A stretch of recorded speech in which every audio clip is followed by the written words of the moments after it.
Let's talk about television. Television actually has an interesting history going back to the first electronic television was created in the late 1920s, which is not something that you would ever think about.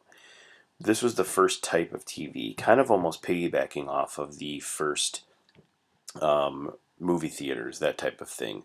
But when these TVs started, they were very primitive. They were very different. You guys have perhaps heard of the company RCA. They were like the first company that really kind of pushed a lot of the early development of these TVs. Now, the first president to ever appear on the television was FDR, and he would be doing that in 1939. They had a couple broadcasts where they would have, televised baseball games and that type of thing. And by 1941, the Columbia Broadcasting System, or CBS, became the first like television station, I guess, the first main one, I should put it that way. And it was really interesting. Most of the games that they would televise would only literally have one camera. You would have, like, if there was a news broadcast, there'd just be one camera. The people had to wear weird makeup because it was black and white TV, so that was kind of interesting. But by 1941, you start to get more and more television stations. Late 1941, you start to get other television stations, the National Broadcasting Company, that'd be NBC, and then eventually you have the American Broadcasting Company, which stands for, or which is what we call ABC today. But it really wasn't really until about the late 1940s that commercial television really kind of exploded in the U.S. And you really kind of had to be in some downtown cities, and there really wasn't too many channels. Like I said, ABC, NBC, and CBS were like the main stations. CBS was probably the most popular one, but you really had to be in downtown areas, downtown New York, Philadelphia, to get these ones. If you lived in a rural area, you probably wouldn't even have a reason to own a television.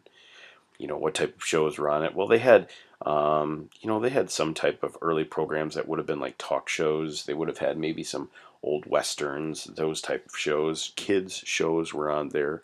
Um, but news programs were very popular. But think of it like this: the number of television sets in the U.S. rose from 6,000. There were 6,000 television sets in American homes in 1946. 6,000. By 1951, some 5 years later, 12 million television sets were in American homes. And keep this in mind, most, if not all, homes only had one television. They wouldn't have had two, it would have been too expensive. And no new invention entered American homes faster than black and white television sets. And by 1955, half of all U.S. homes had one TV in their house. It just exploded with popularity. And they consider like the golden age of when it first started, 1953 to 1955 is when you started to get television like we kind of think of. Kids shows, they would put on news broadcasts, like I said, sports, that type of stuff. And game shows were a really, really big deal back then. And so it was a really big deal. And again, you got to think black and white. This would have been a picture of maybe a classic family that's sitting down to enjoy talking or enjoy a television show. Notice the television is not very big. It would have barely sat off of the floor, but it was a huge, huge box. And it would have like these like bulbs behind that screen. So don't think flat screen like you guys have today, but it would be like bulbs that would be behind the screen, and then the kids would sit there and watch the television. The sound wasn't great. It wasn't HD, wasn't super high quality, but it was entertainment. It was remote entertainment. And they were literally making shows to make people laugh, quiz shows, keep people involved, like game shows, and then obviously the news broadcasts. For the most part, the shows were pretty wholesome. There wasn't cursing in the shows. There wasn't like excessive violence or anything like that. There wasn't sexual situations that they would show. Actually, think about it like this: in the 1950s, they hardly ever showed families, like a husband and a wife, in a bedroom, and if they did, there were usually two beds that were separate from each other. They wouldn't even have the parents sleep in the same bed. That's how wholesome and how on the basically they were trying not to offend anybody by what they were showing. Some of the shows, Leave It to Beaver, kind of like takes place. kind of in the 60s, but it would have kind of showed what the 1950s were like. As a picture of them. Notice the dad's in the shirt and tie, nice pants. And then here's the two boys, and there's the mom. Mom's always dressed up, looked really, really nice, and kind of had a way about them, just a very wholesome show. Mom and dad are always right. Kids kind of get in trouble, but in the end, everything's right with the family. I Love Lucy. Perhaps you guys have heard of that TV show. This is a picture of them, a little bit more modern TV. Perhaps your grandparents and parents watched them. And again, it was a comedy. Both of these are kind of comedy shows. And then there was another show called Father Knows Best, which kind of followed a family. And again, obviously, it kind of follows the title that the dad generally knows what to do. And again, the dad is not considered an idiot. Kids are super, super respectful, and they respect their parents. And again, it was that culture of conformity thing. And television from the 1950s just exploded, and eventually you're going to get color TV in the mid to late 60s. And then obviously you think about TV now and how many channels we have. But this is what you had. You had 3 or 4 channels that you would flip through. You didn't have a remote. If you wanted to change a channel, you stood up and turn the channel. Literally, physically turn the channel. I'm sure you guys can't even fathom that right now. All right, let's move on to new businesses that impacted our country. McDonald's, 1955. McDonald's has started. McDonald's actually originally started in San Bernardino, California, by 2 brothers, and their name was literally the McDonald brothers. And they started a small place out in San Bernardino where they made cheap milkshakes, and they also created cheeseburgers and French fries, and that was pretty much it. They had a very simple menu, and they almost employed the idea of an assembly line to their restaurants, and that's how they were able to pump out burgers, and they had good whole burgers. A lot of people couldn't believe that it was actual meat that they were selling because they were selling it so cheap, but they would buy it in bulk, and they would cook it fast, and they made a decent amount of money. However, the McDonald's was actually franchised, meaning taken over as like a corporation by a guy named Ray Kroc. And he spread the vision of this. He was actually a milkshake salesman, a milkshake maker salesman. And he came across these guys because they kept ordering his milkshake makers. And sure enough, he said, man, I think we can make some money off this. And these guys were very hesitant to do this. But Ray Kroc decided to franchise this, and he starts the first corporate McDonald's in Des Plaines, Illinois. So even though McDonald's started in California, he took it to Illinois, which is where he was from, and got this thing moving. This is a picture of Ray Kroc in his first McDonald's. That's kind of what it looked like, the golden arches to kind of stand out to people so that people would see it from a distance, and eventually they'd make the golden arches look like M's. And the reason why they had the golden arches is because, well, it looked like French fries. And here's a picture of the first menu. McDonald's hamburger 15 cents, cheeseburger 19 cents, French fries 10, milk 10, root beer 10, orangeade, which is that orange drink that is at McDonald's. Yeah, just so awful. And then they also had Coca-Cola, coffee, and then you had milkshakes. Like I said, that was probably one of their best sellers.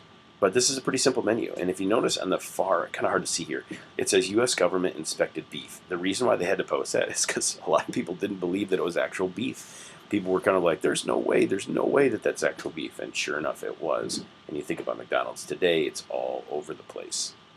This is a picture of, the McDonald's classic drive-in type setting. You would go up and order your food from there, and then you go sit in your car.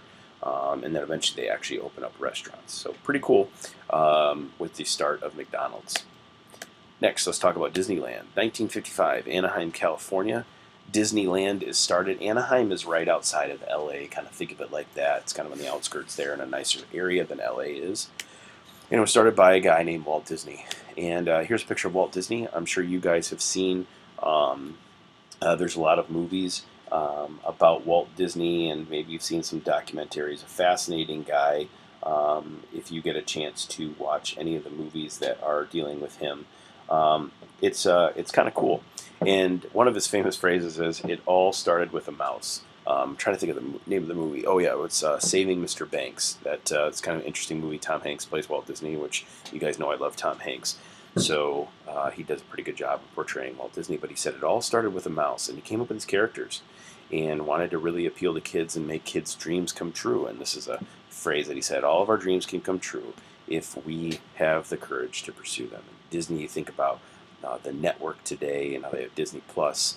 and their theme parks. It was just huge.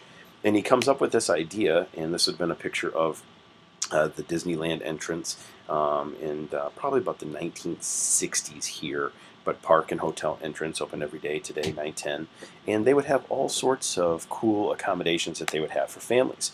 This would have been an overhead view of what Disney looks like. You have the train system that would take you all the way around, and then you come in here, and this is like the main entrance, and then you've got the classic area where the castle would have been. I believe it's Sleeping Beauty's castle. I'll be honest with you, I don't really know. I'm not up on my Disney princess movies, but I'm sure in the next probably 10 years I'll probably know everything about them. Right now we're kind of stuck on Frozen, although Elliot is really into Mickey Mouse Clubhouse. She absolutely loves that. So she always wants to see Mickey and Minnie, is what she says. So, and then this would have been kids and the castle. And back in the day, you could go into the castle. Nowadays, most of the time, I don't think you can go into the castle. I think they don't allow that. I'm sure you could probably get private tours or whatever if you pay big bucks. But this is what it was. But why is Disneyland somewhat important? Think about how much Disney has impacted our society. Disney owns a lot of things. It owns Star Wars, it owns a lot of the Marvel stuff, ESPN. Those are all under the auspice of Disney. And they make a ton of money. They basically own like Orlando, Florida. And Disney was super, super popular. But one of the big things it did is it gave families a place to travel on vacation. And it really did accommodate families for moving around and going on vacation and traveling around to California. And eventually, the one in Florida, I believe, opens up in 1971. And most of you guys probably have been to Disney or at least heard of something with Disney. And so it does have an impact on our leisure time for sure. And then lastly, the space race. Letter F. The space race was started by the creation of Sputnik, which was a Russian word for satellite by the Soviets. And the reason why we call it the space race, this is a picture of a scientist working on it, wasn't a very big satellite. It wasn't very big. This is an average-sized guy. But they launched us into orbit, and they would orbit the Earth. And why would this freak us out? Well, after they launched this satellite, America realized that we were well behind the space race. This is a bigger satellite. It could take pictures of what's going on in the world. And the thought was, we're nervous. I mean, we've already talked about nuclear war with them, and the Cold War is well underway. And the space race would possibly lead to missiles being launched from space. That was a big deal. We were really, truly nervous about this. And so we said, we have to spend money on space and technology and science and math to try to get more of our satellites up there to combat the Russians from doing this. And so the space race would possibly lead to missiles being launched from space. That was a huge fear. And the space race is going to take us right into the 1960s, and is one of the reasons why when President Kennedy runs for president, he promises to put a man on the moon by the end of the 1960s, because it becomes a competition. Everything from the late 1940s to about the 1990s is a competition with Russia. We are constantly trying to jockey for position and be able to fight them through technology and fight them through sports and fight them through the creation of science type stuff and missiles and weapons. And that's why the space race becomes important. And so again, we were well behind. We couldn't get our stuff even out of our atmosphere, let alone in orbit like the Russians did. And that is where we are going to finish up. You guys finally finish up chapters 19 through 20. It's a long section because it is 2 chapters, but covers a lot of material. So like I said, later this week, you guys will be getting some quizzes over this stuff, and then eventually a test over 19 and 20. As always, if you have any questions, please let me know. I might be giving you guys some videos to watch from the 1950s, so be looking for those links on your classroom stream. Have a good afternoon.